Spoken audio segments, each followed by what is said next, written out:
बैसबे तो काटबो करते हैं। नहीं नहीं काटत।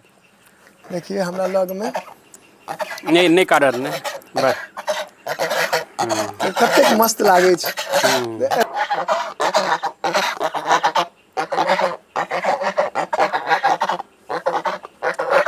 अच्छा एकरा मान लिया एकरा तो फिर डरो हेते ना, जेना मान लिया एठमा पूरा खेत पथार छै तो सांप कीड़ा के डर हेते या कुत्ता तुत्ता के डर तो नहीं कुत्ता कोई डरे नहीं चाहिए, उल्टा कुत्तों के भगा दै छै। अच्छा कुत्तो के भगा दै छै, सांप के सबके भगा दै छै। और अहाँ की सब पालै छियै? मछली भेले, मुर्गा पाले, मतलब पोल्ट्री फार्म छै हमर। तो जे कियो गोटा मान लिया ई वीडियो देखला के बाद किनको अगर जिज्ञासा होइन जे हमहू पोल्ट्री फार्म खोली या फिर हमहू ए प्रकार के हंस या मछली सब के पालन करी, ओ केना कर चाहथिन अगर मान लिया तो केना करथिन?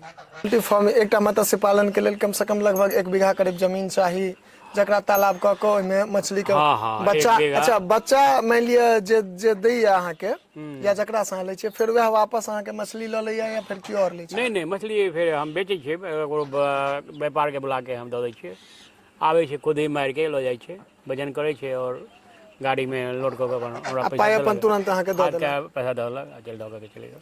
अच्छा आ फिर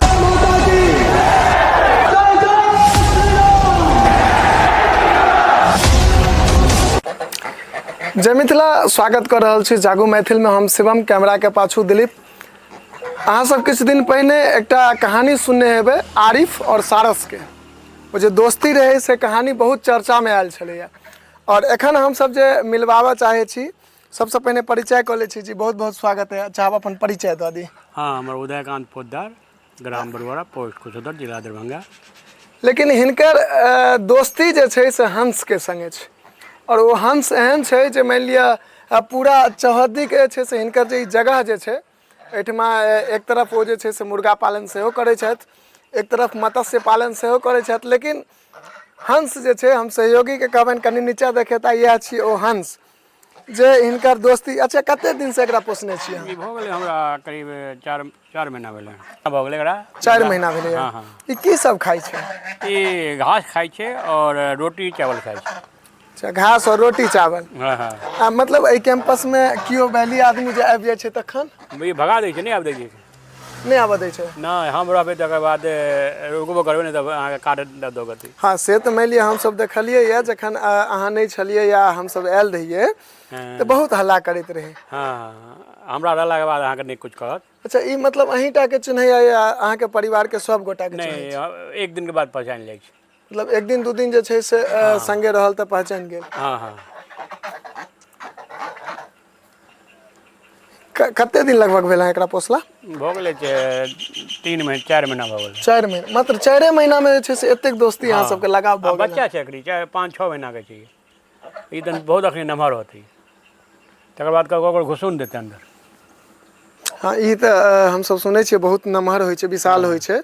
और अच्छा एकरा दांत में जे छै से तो ब्लेड जकां धार बनल रहै छै। हाँ दांत में रहै छै ई जे काटै छै तऽ मानि लिअ ककरो कटबो केलकै एखन तक? नहीं नहीं काटै नहीं छै, ई पकड़ि लै छै केवल। अच्छा सीधा पकड़ि लै छै ना? पकड़ि कपड़ा पकड़ि लै छै बस।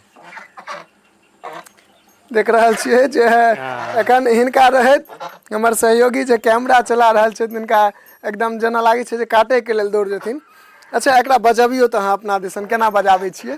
चल हाँ चल चल चल चल चल हम जाइ छौ, चल हम जाइ छौ, चल चल चल चल चल चल हमरा चल चल चल चल चल चल चल चल हमर चल। मतलब देखै छियै आब जेना जेना ई आवाज मारै छथिन। अच्छा ई खाइ की सब छै? ई रोटी चावल घास खाइ छै, मेन एकर काम छै घास खेनाइ। घास ही खाइ छै? हाँ। आ मानि लिअ ई फेर हल्ला करैत हेतै तऽ अहाँके तऽ तकलीफो होइत हैत, जेना आवाज सब जे मानि लिअ कोकियात रहल। कोई एला के बाद हल्ला करै छै, एना नहीं करै छै। अच्छा ओना एना नहीं नहीं अहाँ सब संगे मतलब एहन घुलि मिल गेल छै? हाँ हाँ हल्ला नहीं करै छै। या कोई आयल अंदर या कोई देख रहा था तो फिर चिल्लायल तो हम उठ के देखली के एलै। अच्छा हम सब बैसबै तऽ ई काटबो करतै एखन? नहीं नहीं काटत। देखिए हमरा लग में नहीं नहीं काटत नहीं बस। कतेक मस्त लागे छै। एतेक एतेक नजदीक से जे छै से आइ हम पहिल दिना हंस संगे आयल छी और देखे छियै कतेक नीक दांत देखाइत हैत अहाँके, जेना लागि रहल छै हमरा से बात कर रहल छै तहिना जे छै ई हंस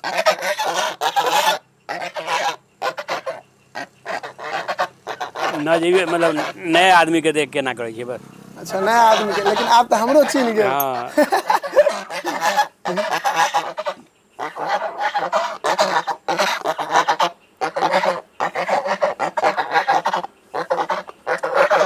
अच्छा एकरा मान लिया, एकरा तो फिर डरो होते हेतै ना, जेना मान लिया एठमा पूरा खेत पथार छै तो सांप कीड़ा के डर हेतै या कुत्ता तुत्ता के डर तो सेहो होइत हेतै। नहीं कुत्ता को कोई डरे नहीं चाहिए, उल्टा कुत्तों को भगा दे छे, अच्छा कुत्तो के भगा दै छै ई। सांप करा सबके भगा दे छे। हाँ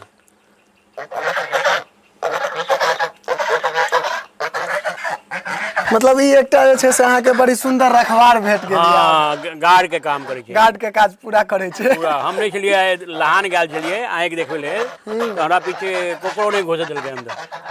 क्या दिन तक अहाँ उमर रहलियै लगभग? एक दिन रहलिए डायरेक्ट। एक दिन अहाँ उमर गेल रहियै। हाँ ककरो नहीं घुसे देलकै अंदर। ककरो अंदर नहीं आबऽ देलकै। हाँ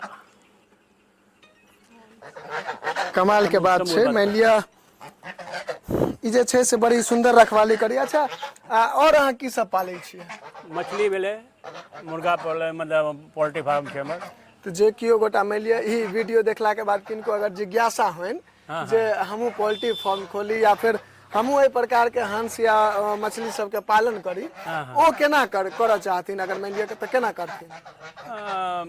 आराम से कह सके छे, जेना कि हम के लिए अब अपन हो या जमीन या लीज पर लऽ के कह सके छी अहाँ।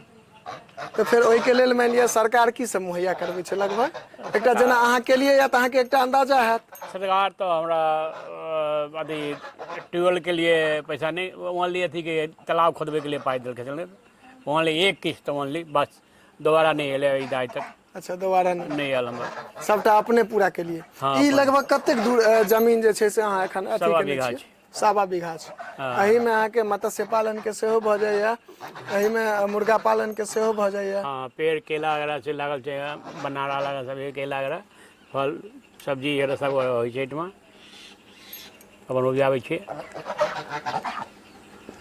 मतलब एकटा पोल्ट्री फार्म, एकटा मत्स्य पालन के लेल कम से कम लगभग 1 बीघा करीब जमीन चाही, जकरा तालाब कऽ के ओहिमे मछली के हाँ, बच्चा। 1 बीघा। अच्छा बच्चा मान लिया जे दैया अहाँ के या जकरा से अहाँ लै छियै, फिर वह वापस अहाँ के मछली लऽ लैया या फिर केओ और लै छै? नहीं मछली फिर हम बेचै छियै, एगो व्यापार के बुला के हम दऽ दै छियै, आबै छै खुद ही मारि के लऽ जाइ छै, वजन करै छै और गाड़ी में लोड कऽ के अपन हमरा पाइ अपन तुरंत अहाँ के दऽ देलक। पैसा दलक आ चल दऽ के चले गए। अच्छा आ फिर मुर्गा में? मुर्गा में भी एनाहिते होइ छै, वजन होइ छै। हाँ वजन होइ छै और वजन के साथ में चले रात के ड्यूटी होइ छै। चलो ई तो बहुत नीक जानकारी देख रहल छियै जे ई दुनू हंस जे छै से तखन से हमरा तंग केने या जूता के डोरी तोरी सब खोल देलक हन। मतलब एते बहुत नीक लागे छै एहि प्रकार के जे छै से ई हंस के। बाकी अहूँ सबके चाहब जे वीडियो के अधिक से अधिक शेयर कऽ लिअ।